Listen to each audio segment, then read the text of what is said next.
Hello everybody and welcome back to the channel here today. I hope you're all doing well. I'm doing great. I just had a KFC, which is my favourite fast food.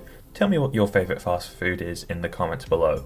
Anyhow, we are back here today for the next episode of booking Pro Wrestling Guerrilla here on Total Extreme Wrestling 2020. Today's episode is booking DDT4, which is PWG's tag team tournament, and the winner of the tournament, or the winners I should say, will also win the vacant PWG Tag Team Championships, which is still vacant from Desmond Xavier and Zachary Wentz signing with NXT. Before we get going though, I want to give a couple of shout outs and thank yous. Thank you to everyone who has commented so far, liked the videos, subscribed, all of that jazz. This is my first time doing anything like this on YouTube, so to see so much interaction and support has been really cool, and I hope we can keep this going. And then next up I want to give a shout out to NLG. He also does TEW 2020 videos on YouTube. He also has his own PWG series on YouTube, which I would encourage you all to check out. I have a link to the playlist to that series in the description. NLG is someone who I've personally been watching for over 2 years now. He's not only an inspiration behind me making my own videos, but also someone who has supported me a lot behind the scenes. So if you like my content, I promise you'll like his as well. Go over to his channel, subscribe, and leave a comment on his videos telling him who is better at booking PWG, because the answer is obviously me. But all of that out of the way, let's head over to the show. But there is one other little thing I would like to mention. If we look over here at the local worker section, we can see that Rey Mysterio has left WWE and is available to hire. If I use the negotiate button here, we can see that he's too popular for a one-night deal. But even just trying to negotiate with him outside of a one-night deal, he thinks that PWG is too small of a company for him to join, which is a real shame. I think he would be a really good asset to the company. You know, he wouldn't be someone that we bring in and immediately put over Bandido and have Rey win the title. Not at all. He'd be someone who can enhance the show, a known name who we can put in there with young up-and-coming stars. Off the top of my head, I think Rey Mysterio versus Jordan Oliver would be an amazing match to book, but unfortunately he's just not interested with negotiating with us right now. Maybe that's something we revisit later down the line, but not tonight. So let's get into the show. In our opening bout, and a first round match for DDT4, we see a huge upset as Lio Rush returns to PWG, teaming with Blake Christian against Mexablood of Bandido and Flamita, but Lio Rush actually pins Bandido, the champion, the holder of the PWG World Heavyweight Championship. He pins him after 10 minutes and 1 second by pinfall with a Dragon's Call. Unfortunately, this match was too short for our audience, and that's a penalty we're going to get in every single tournament match because it's an 8-team tournament, which means the finalists, the two final teams, will be wrestling their third match of the night.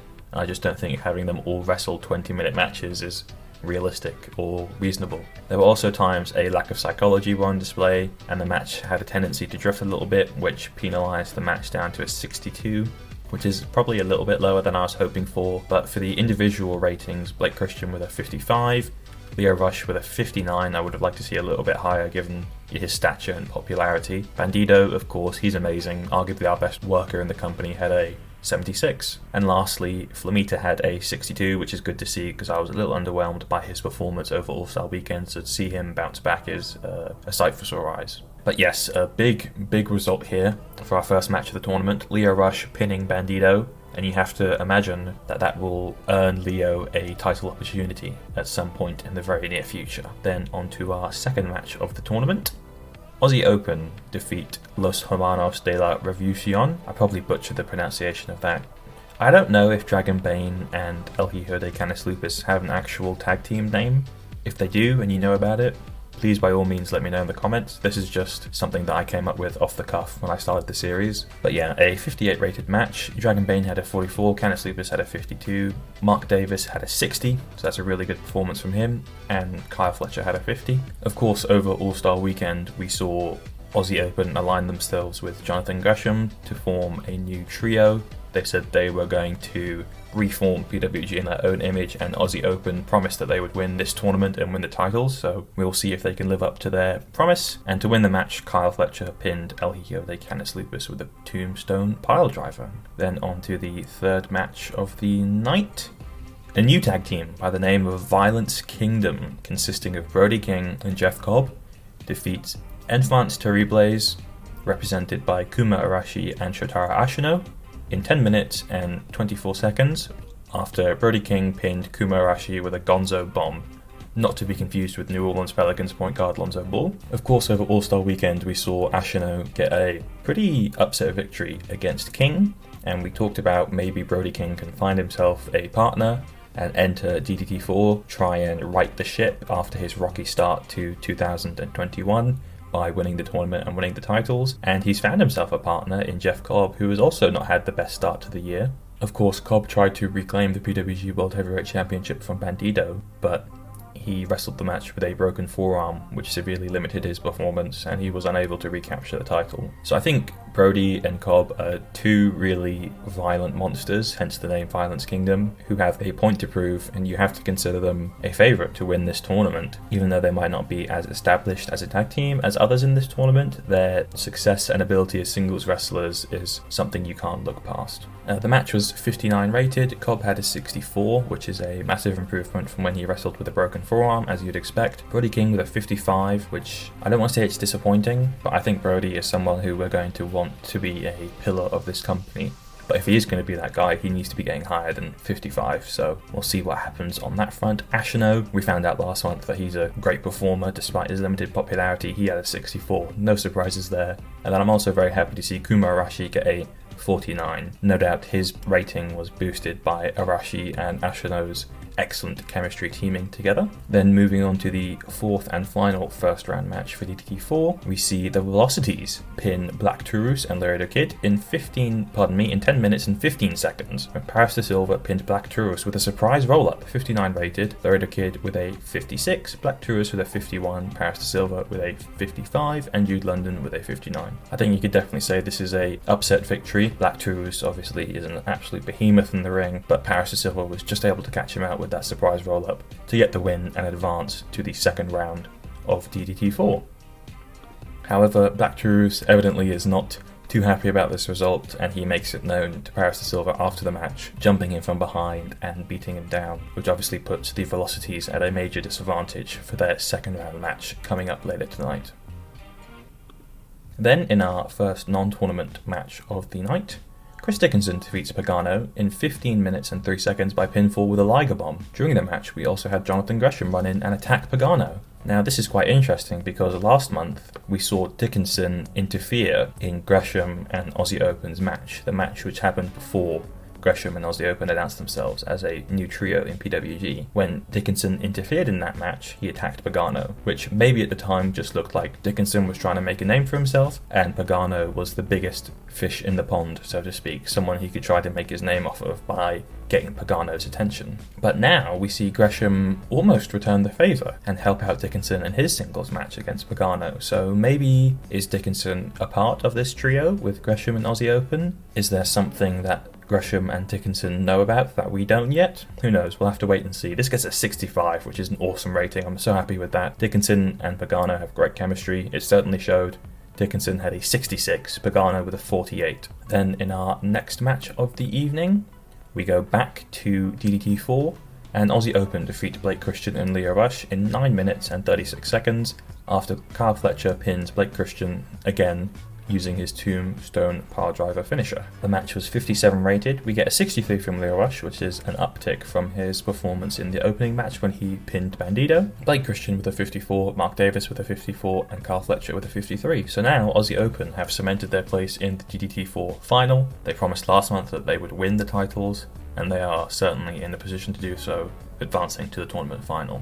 Then in our second round match, or our semi-final you could call it, Violence Kingdom defeat the Velocities in 9 minutes and 55 seconds after Brody King pins Paris de Silva with a Gonzo Bomb. Of course, we saw Black Taurus attack Paris de Silva after their first round match, so we knew the Velocities were coming in at a disadvantage, and Violence Kingdom wasted no time taking advantage and picked up the victory to advance to the final. So the DDT4 final will be Violence Kingdom of Brody King and Jeff Cobb versus Aussie Open of Kyle Fletcher and Mark Davis. This match was 58 rated. We saw Cobb get a 63, Brody King with a 57, so already improving from his last match, Paris de Silva with a 55, and Jude London with a 56. Then, in our next bout, we see Alexander Hammerstone debut here in PWG, but he is unsuccessful against Jacob Fatu, losing in 15 minutes and 10 seconds by pinfall after Fatu hit a Simone drop. Hammerstone's badass gimmick got an initial rating of great, but unfortunately he was really off his game and only got a 43. Fatu, of course, we know is one of the better wrestlers in the company. He got a 66. No surprise to see him perform so well, and a 60 rated match overall. Now, if you watch NLG's PWG series, which I talked about at the start of this episode, you know that I am a big believer in Hammerstone. I think he has a big future in the wrestling industry.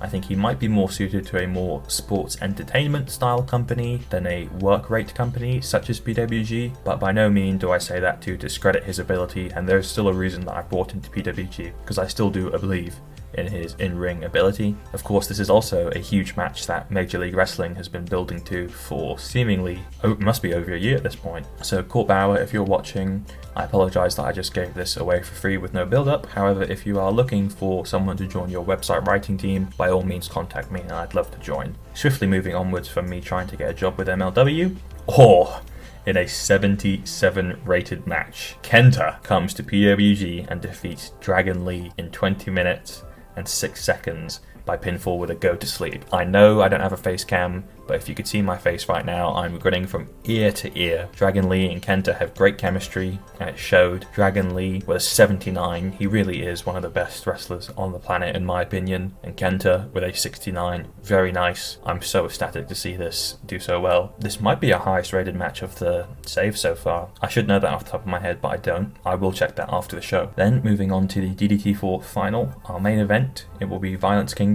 Brody King and Jeff Cobb versus Aussie Open, Kyle Fletcher and Mark Davis. The winners of the match will not only win DDT4, but also the vacant PWG Tag Team Championships, and the result is Violence Kingdom defeat Aussie Open in 19 minutes and 50 seconds when Brody King pins Mark Davis with a gonzo bomb. Violence Kingdom win DDT4 and also win the PWG World Tag Team Championships.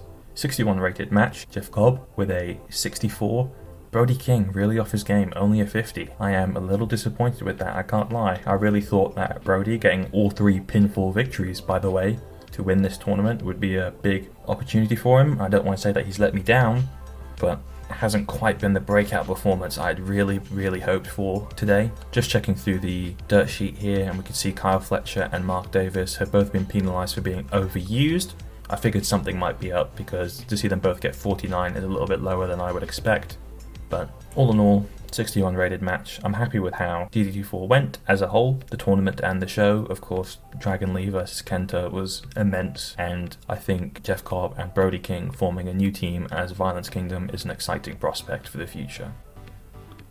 So we get a 52 rated show, unfortunately penalised for Mark Davis and Kyle Fletcher being used too much. I also forgot to set any matches to be aimed to steal the show, so that's on me. Pretty gutting to see a show which had a 77 rated match only get a 52, but that's on me for forgetting to use the steal the show, and I guess for overusing Aussie Open, although I really wanted them to make the tournament finals and have a real showing in the tournament. So for my speech, I will compliment Dragon Lee, of course, I think I have to, as well as Kenta, and then for my third person to praise, I think I'll just go with Bandido. So if we look at the feedback for the show, the feedback has been excellent and the show went down really well, so that's really good to see. And then if I go and look at our top rated matches to see if Kenta versus Dragon Lee was number 1, yep, of course it was. Kenta defeating Dragon Lee at DDT4, 77 rated, blew our previous best out the water. I think at that point I have to consider bringing back Kenta in the future. But that will do it for the 5th episode of my PWG series here on YouTube. If you enjoyed the video, consider leaving a like, leave a comment telling me what you think about Violence Kingdom, the new team of Brody King and Jeff Cobb winning the tournament. Was there anyone you wanted to see win the tournament, or any upsets you thought happened? And also, of course, it's May, we have the summer coming up, and then it's not going to be long until the Battle of Los Angeles. So is there anyone that you think I should bring in for that tournament, given some of the names that I've already brought in for one-off appearances? Thank you so much for watching, and I'll catch you in the next one. Peace.